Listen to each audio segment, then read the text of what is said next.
నమస్తే శ్రీమాత్రే నమః శ్రీ గురుభ్యో నమః.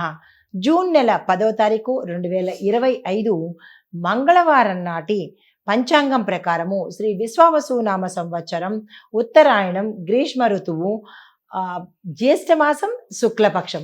ఈరోజు సూర్యోదయ సమయము తెల్లవారి 5:45 సూర్యాస్తమ సమయము సాయంత్రం 6:46. ఈరోజు తిది చతుర్దశి ఉదయం 11:34 వరకు. తదుపరి పౌర్ణమి తిథి ప్రవేశము. నక్షత్రం అనురాధ సాయంత్రం 5:52 వరకు. తదుపరి జ్యేష్ఠ నక్షత్ర ప్రవేశము. ఈరోజు వర్జము రాత్రి 12:07 నుండి రాత్రి 1:57 వరకు. దుర్ముహూర్త సమయం ఉదయం 8:21 నుండి ఉదయం 9:13 వరకు. రాత్రి అంటే తిరిగి మరలా రాత్రి 11:09 నుంచి 11:53 వరకు.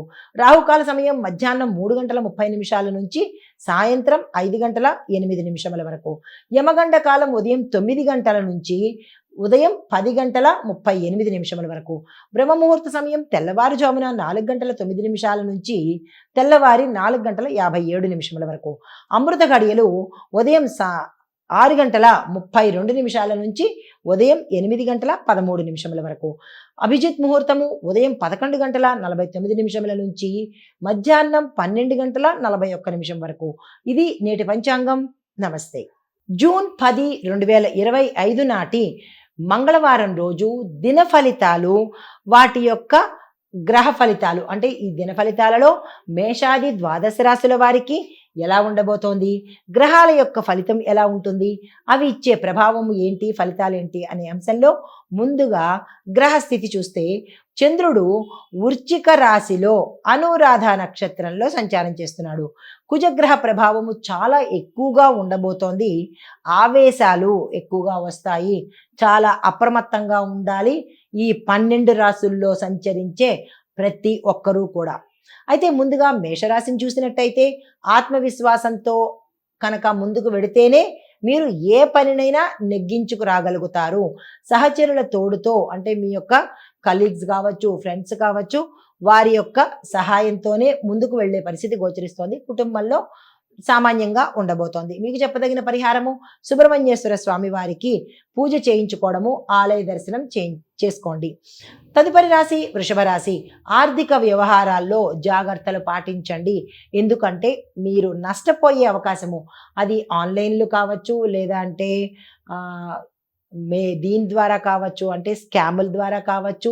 ఇలాగా మీరు ఏదో ఒక దాంట్లో ఇబ్బంది పడేటట్టుగా, ధనం నష్టపోయేటట్టుగా గోచరిస్తోంది. ఈ ఒక్కరోజు చాలా జాగ్రత్తగా వ్యవహరించుకోండి. కీలకమైన వ్యక్తులతో వివాదాలు జరిగే అవకాశం ఉంది. అంటే ఎవరైతే మీకు ఇంపార్టెంట్ మనుషులో వాళ్ళతోనే తగాదాలు జరిగే అవకాశము, విడిపోయే అవకాశం కనబడుతోంది. చాలా జాగ్రత్తగా ఉండండి. ఈరోజు మీకు చెప్పదగిన పరిహారము లక్ష్మీ నరసింహస్వామి వారిని ఆరాధించే ప్రయత్నం తప్పనిసరిగా చేసుకోండి. తదుపరి రాశి మిథున రాశి. ఈ రాశి వారికి మీరు వ్యవహార బుద్ధితోనే నడిపితేనే జయం కలిగే అవకాశం ఉంది. అంటే చాలా తెలివితేటలుగా సమయస్ఫూర్తితో మీరు మెసిలితేనే ఈ పని జరిగేటట్టుగాను, కార్యసిద్ధి జరిగేటట్టుగాను గోచరిస్తోంది. కాంట్రాక్టుల విషయంలో పురోగతి సాధించే అవకాశం కనబడుతోంది. కుటుంబ పరంగాను, ఆరోగ్యపరంగాను మిశ్రమ ఫలితాలు గోచరిస్తున్నాయి. అయితే మీరు పచ్చబొట్లను ధరించకండి. అవి మీకు ఇబ్బంది కలిగించడము, నెగిటివిటీని ఎక్కువగా తెచ్చిపెట్టే అవకాశం కనబడుతోంది. కాబట్టి పచ్చబొట్లు వేయించుకునే స్థితిని తెచ్చుకోకండి. అయితే మీరు ఈరోజు ప్రశాంతంగా మౌనంతోనూ ధ్యానంతోనూ ఉంటేనే కొంత మెరుగైన ఫలితాలు పొందుతారు.